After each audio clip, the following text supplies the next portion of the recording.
my special ass, beautiful ass, magical ass goddesses. What's up? It's your girl Kayla back with another video for our Healing Mondays. It's the first that I've actually done and posted. Sprinkles to me. Anywho, this Healing Monday, we're going to talk about healing your divine feminine energy, right? Because I know it's a little bit of a struggle. It was something that I struggled with on my journey, and it's something that I've noticed that a lot of divine feminines right now are who are either previously awakened or just awakening are having a hard time dealing with, right? So we're going to talk about it real quick. Make sure I grab my notes, right? On the healing journey, one of the things that's essential for divine feminines is to learn how to not live majority in your masculine energy, right?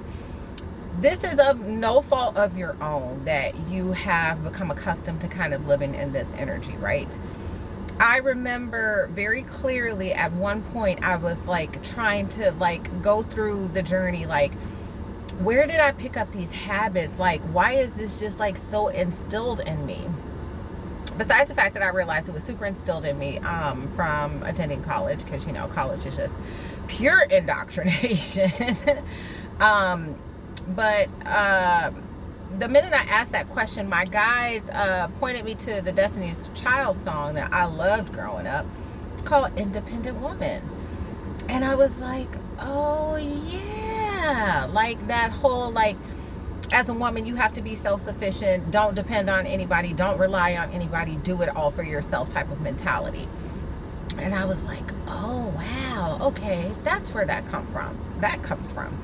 So number one is understanding the programming, understanding where you wanting to hold all of these masculine traits and energies comes from.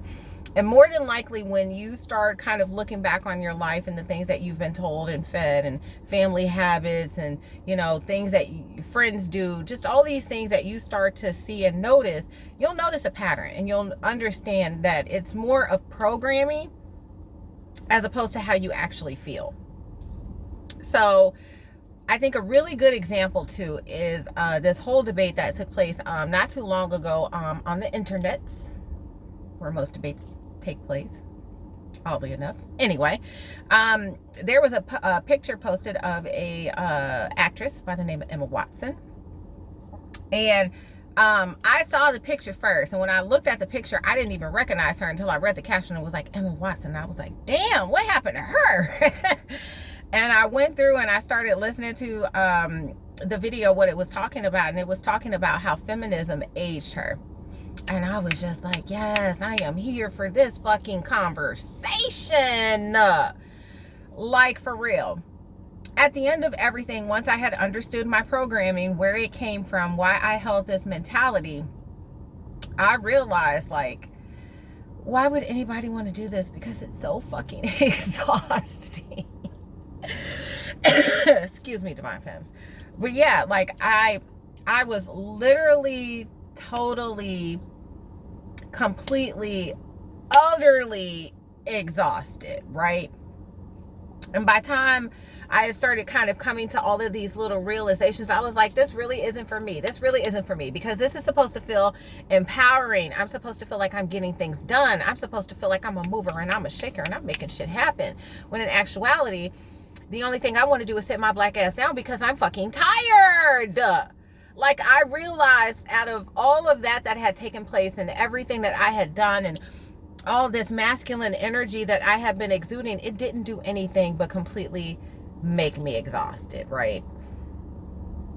It was at that point I realized, I was like, this shit's absolute bullshit. Like, I'm not supposed to feel like this, right? And I feel like being more in masculine energy, which is exactly what feminism is masculine energy exuded by women.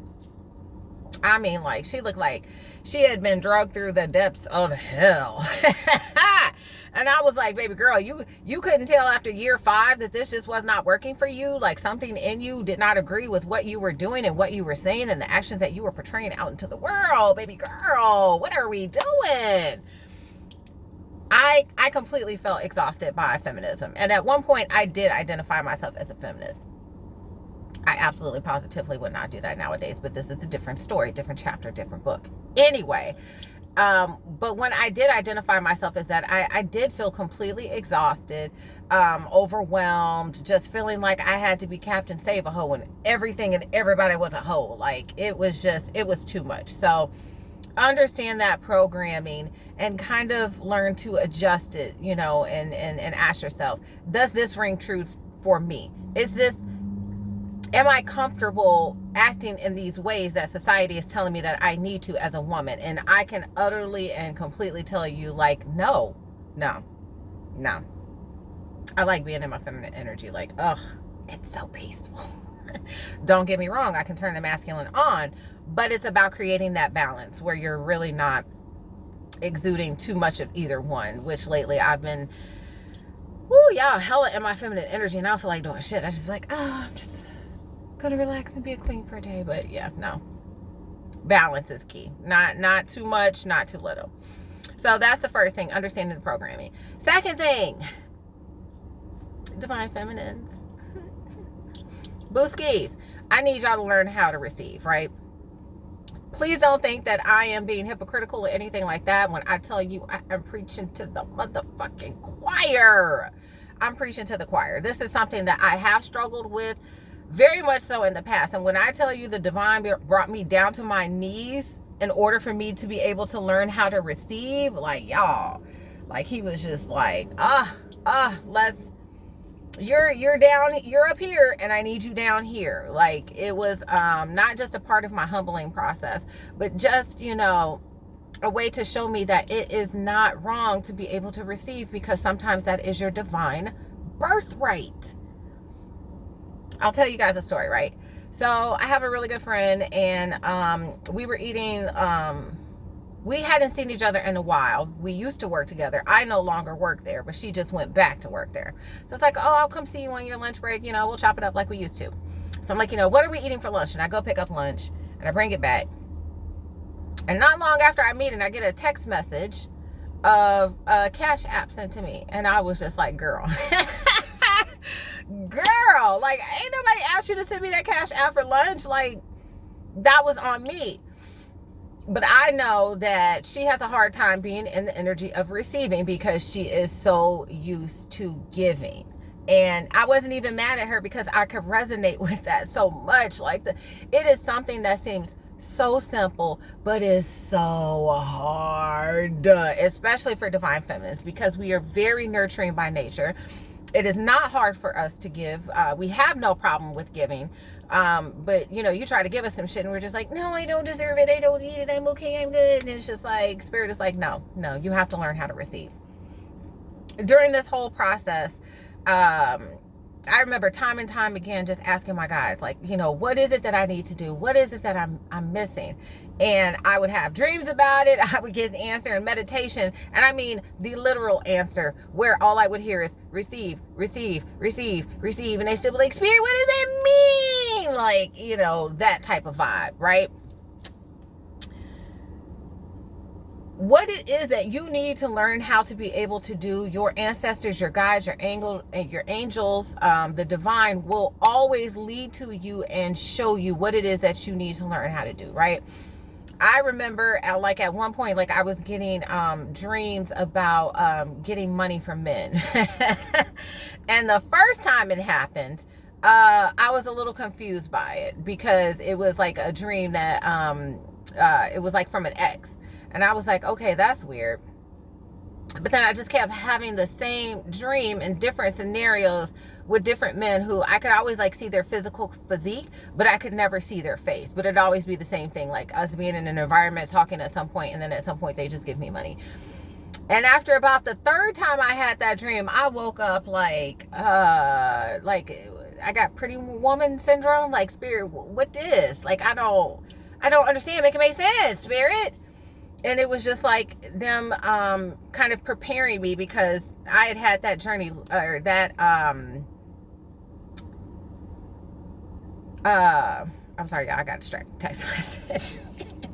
But yeah, I had kind of gotten to a place where I didn't necessarily understand what any of that was meaning, but it was literally just preparing me for what was to come later on in that year, because that was something, those were dreams that I had at the beginning of the year. And probably it was way later in the year, like 10 months into the year though, but after that point, it made complete sense as to why I was having those dreams and why I was being guided to be able to learn how to receive on my journey. So that is one of the biggest things, and it's probably going to be one of the hardest things. But divine feminists, know that you are worthy of all the gifts that the divine has in store for you, that are your birthright. All you have to learn how to do is to receive them, not push them away because you think it's something that's too generous for you, or you think it should go to somebody else, or whatever it is that you tell yourself that makes you feel like that you're not deserving of those blessings. Learn how to receive in any way, shape, and form. If it's somebody behind you in the Starbucks that wants to pay for your coffee, let them pay for your coffee. If there's somebody in the grocery store that offers to pay for your groceries, let them pay for your groceries. Somebody that offers to pay for your gas, let them pay for your gas. Don't feel like you have to, go over the top to show them your appreciation. Just say thank you and walk away. It's as simple as that. Learning to receive, as simple as that. Receive, say thank you, walk away. Done. Sorry, I had to burp. All right, so that was number 2, learning how to receive. And then number 3, this is a very kind of like essential part of the divine feminine journey. And I don't want a lot of my divine feminists to get it mistaken, right? Because you will come across a lot of different content creators, no shade to them, that will tell you certain things like, oh, to get in your feminine energy, make your hair pretty every day, and make sure you have on full makeup when you leave the house, and make sure your clothes are on point, and that you always wear heels, and all this other stuff. When in actuality, I mean, yeah, you can do those things, but they're not really going to help you. Why are they not really going to help you? Because it's almost like slapping lipstick on a pig, right? You might be done up on the outside, but the inside still needs work. And as long as the inside still needs work, what it is that you're asking for, what it is that is meant for you, will never come to you, because vibrationally you're not the same match. An essential part of the divine feminine journey is understanding how to live in the state of unconditional love. Unconditional love, and having the ability to trust at all times and nurture, right? Because you do have your intuition. You have that ability to understand when something's off, when something's not right, when things just aren't the way that they should be. And for a lot of divine feminines, you don't trust that. For whatever reason, whether it be, childhood trauma of, you being made not to be able to trust your own decisions and choices, or fear of the decisions and choices that you make, that they will be wrong or somehow improper, or, not get you the desired results, whatever it is that makes you feel like you can't live in this ability to love. Now, I definitely experienced this on my journey. And let me tell you, it made me into an absolute and complete bitch. I'm going to be honest, right? At one point in my journey, I would have really hate to know me. I would have really hate to know me. Unless I had to come to me in some capacity asking for assistance, because I was working in advocacy at the time. And I was good at that, at least towards my clients. Co-workers and other things, not so much, but that's a whole nother story. But either way, I mean, I was just so unhappy, so unhealed in my life, that all the things that I was going through, I took out externally on other people, right? Which is what helped me to understand that I don't need to take it personally when other people treat me badly, because it's their issue, not mine. But at the same time, I realized that I couldn't be in that state of unconditional love because I was so unhealed and carried so many burdens from my past. And by so many burdens, I mean the anger, the frustration, the pain of feeling like I was always there for other people, but when I needed other people most, nobody was there for me.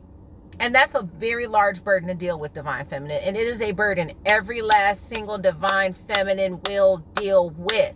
There are no ifs, ands, or buts about this. You are going to go through that period where the divine is going to force you to see your worth by forcing you to be around, not necessarily forcing you to be around, but placing people in your life that do not understand the meaning of reciprocated relationships. All they know how to do is to take, and all you know how to do is to give. And the divine will slap you in the face multiple times until you understand that's not for you. That's not what's in your destiny. That's not what's in the plan for you. Excuse me, y'all. Allergy season, mucus everywhere. Anyway, so yeah, a huge part of that is just learning to live in a state of unconditional love.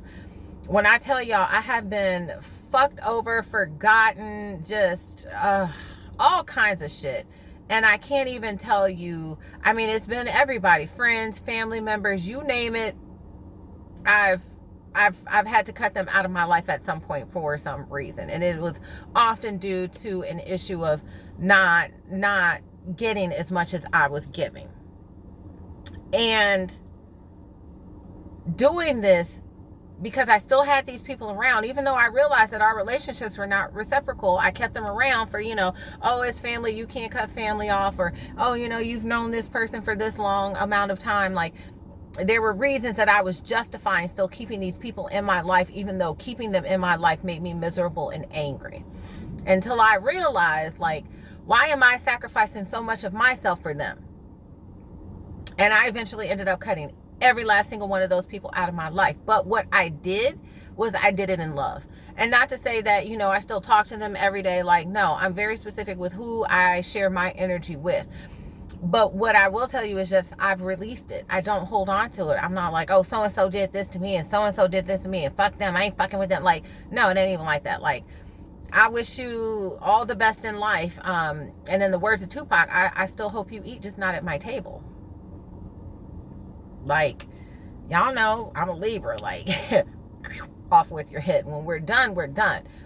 But I don't hold on to resentment. I don't hold on to that pain. I don't let it have a hold over me and how I interact with other people.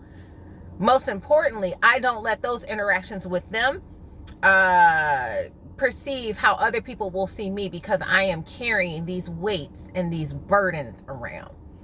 Anytime I come across that one black woman that got that attitude and she just seemed like she mad at the world, like everybody else mad at her, and the only thing I want to fucking do is walk up to her and give her a big hug, because I fucking get it. I get it. I absolutely, positively, 1000% get it. But you have to be able to identify where those wounds even came from in the first place. Was it not getting enough love for your parents? Was it not feeling supported by parents and family member, or having friends growing up? Was it a bad relationship? Was it some other type of childhood trauma, like, molestation, or whatever it was? You have to be honest enough to address whatever it was that caused those deficiencies in your life, that made you feel like you had to overgive yourself in order to feel fulfilled. What is it that made you feel like you had to sacrifice so much of your being to fulfill others and not even fulfill yourself? Like that's a harsh reality sometimes that we have to have and check ourselves. Like, why am I doing this? I'm literally creating my own misery. And it's really hard to live in a state of unconditional love and be nurturing and caring and giving when you have nothing in your cup. And that's exactly how that works, Divine Feminine. When you are in this energy of frustration and being angry and not feeling like you are getting your needs met, it's because you're giving too much and getting nothing back. Identify why it is that you feel that you need to do that. And for most people, it's just, for most of my Divine Feminines, it's just this feeling of scarcity. Like you have to hold on to what's around you because it won't get any better than that. When in actuality, it will. But you can't bring that in until you get on a frequency that matches it. So yeah, that's what I'm gonna say about that. Wrapping that up. I have my cords. I got my cords. They lock my doors. I got my cords. I'm gonna pull a few cords real quick and see what the ancestors in spirit has to say. I need a sippy.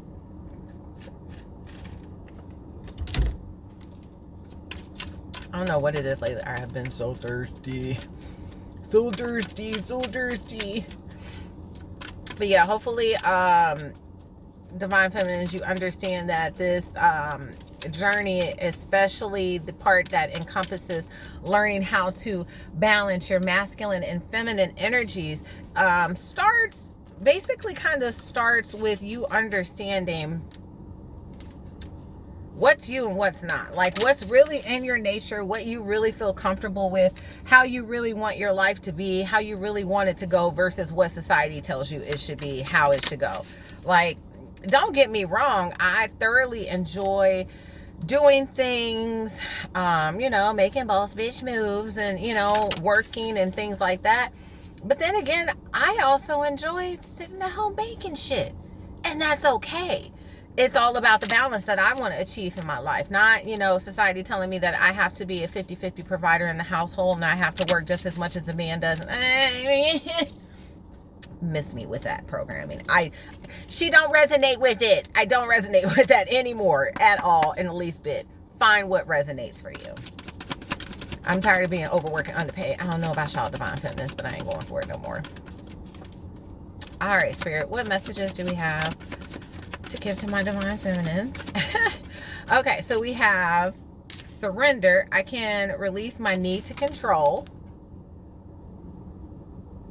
So I feel like at this time, divine feminines, on your journey to balancing your masculine and feminine energies, Spirit is really asking you to have a lot of trust in the process of where you're being led to and guided to right now, and understand that everything happens for a reason.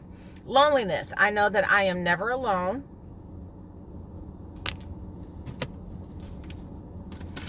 I feel like for a lot of divine feminists, especially for those who have been on the single journey for quite some time, you're feeling it's really hard to be in your caring and nurturing energy when you keep coming across people who may not necessarily have your best interest or heart, or just aren't a good match for you, and you're feeling this void. Because you're feeling like there is another part of you that needs to come in. Not necessarily another part of you, but there's a part of somebody else that needs to come in to balance you. And Spirit is saying no, like you're good already as you are. And like I talked about in my last point, success. I know there is no greater goal than to love. That is the essential part of being a divine feminine, is holding that vibrational space for love. Like it's literally just that simple. I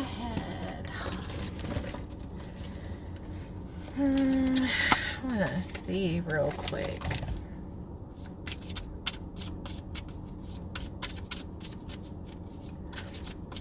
Even though a lot of my divine feminists, like you, have been burned in love so many times, but Spirit is really trying to get you to understand that even when somebody fucks you over, like, it's really not necessary for you to hold that animosity, that grudge, that resentment, that bitterness against them. Because the divine's gonna handle that. Trust and believe me. So there's nothing for you to take care of on that part. But also because in the long run, they're always gonna realize the gift that you were. All of the divine feminines that embrace the planet right now at this time, you are the embodiment of awakening for a lot of people. It is your energy, it is your presence that is really going to get people to see and understand what it is that we should be appreciating in life. And it's not the BBLs or the BBWs or the UFOs or what the fuck ever. Like, it's not all of these superficial things that we've been taught to value and pay attention to and honor. It's really not. And this is going to be an essential time when people realize, like, none of that matters. The only thing that matters is love. That's it. That's all. Like that. Like so. Like that. Is that what Tap This List says? Tap the Brown. Whatever. Y'all know who I meant. Okay, Spirit. Get some messages from my divine feminines. Oh, okay. We have energy attachment, energy exchange, negative influence, self-sabotage.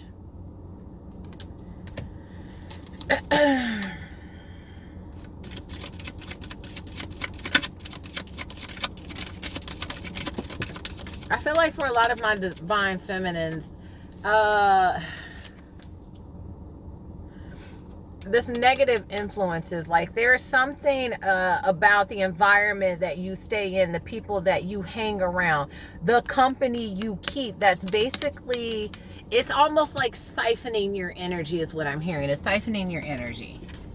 So be very mindful of that. It's very hard for you to be balanced in energy if you're balanced and you're more in feminine energy, and then somebody's trying to siphon off that energy. It's gonna throw you off balance. That's why you have to be very, very, very cautious of the people that you allow to be around you. Sacred space, positive outcome, clarity, lucky attraction, removing obstacles.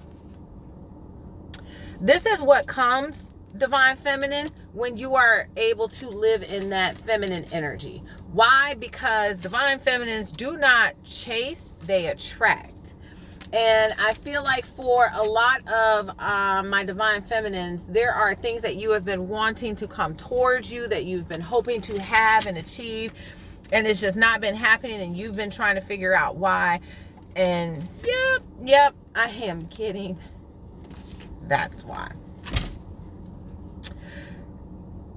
There are some things that you've been needing clarity on that you quite didn't understand, especially in regards to balancing your masculine and your feminine energies.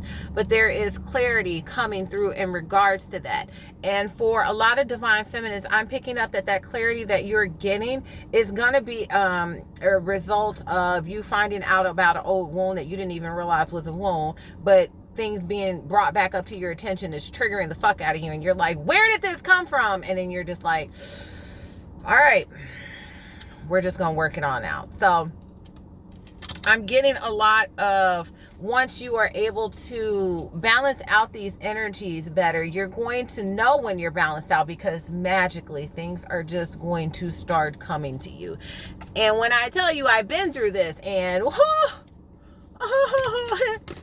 it's kind of amazing. It's like day and night. It really, really is. It's like day and night. Do I want to? No, we're going to end it there, divine feminine. So I hope this helped. Make sure you give the video a thumbs up. Make sure you're subscribed to the channel, and make sure you click the bell notification. That way every single time I upload a video, you'll be the first to be notified. If you have any questions about services, you can email me at divinefemrising11@gmail.com. And until next time, bye, Divine Femmes. I will see you tomorrow for Tipsy Tarot Tuesday. Bye.